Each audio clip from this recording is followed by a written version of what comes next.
Look, he actually did rise. This changes everything. It does present somewhat of a challenge. Well, it really all depends. On us. And them. And whatever becomes of all of this. We still have influence, even after this.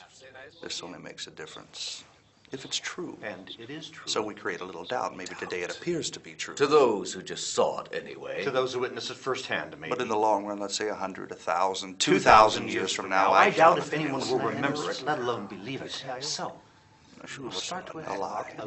A lie. Yes, but there has to be something else. Because a lie doesn't satisfy the emotions. People will always crave an experience. A feeling. Something that drives them to action. Wars have been started. Countries divided. Kings betrayed. All because of a ridiculous emotion. Yes, and the truth will still reach far too many people, even if it is clouded and wrapped in deceit, as long as there is just one, driven by passion. But passion can lose its fire. Emotions can be easily confused. People will always be the problem. And our solution.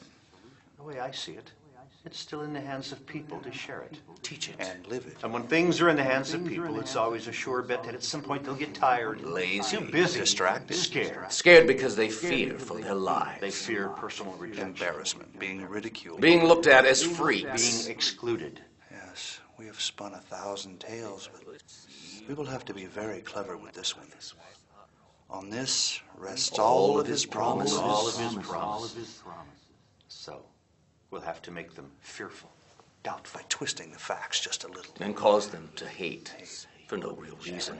Concoct unanswered animosity. Pass on deep-rooted prejudice from generation to generation. Oh, yes, hatred.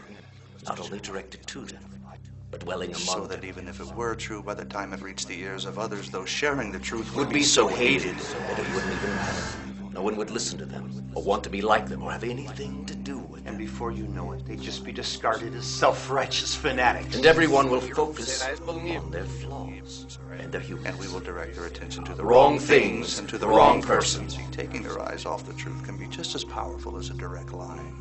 We will simply introduce new ways to seek fulfillment. Personal fulfillment. Unveil new gods, so to speak. Mother Nature. Money. Power. Self-enlightenment. Chance.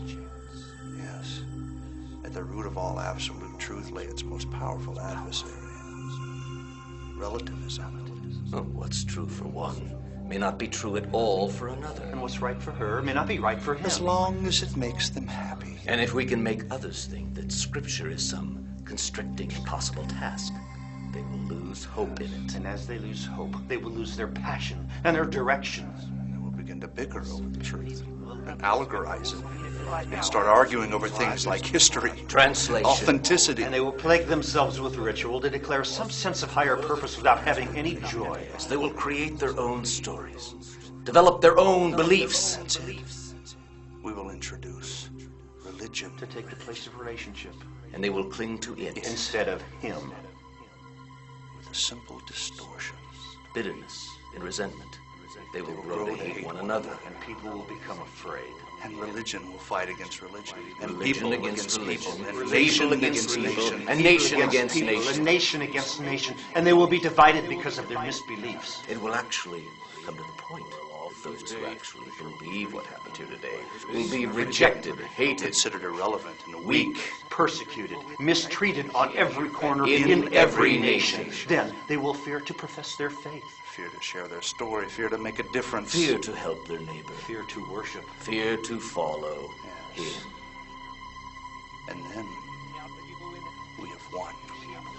Indeed. This is what they will do.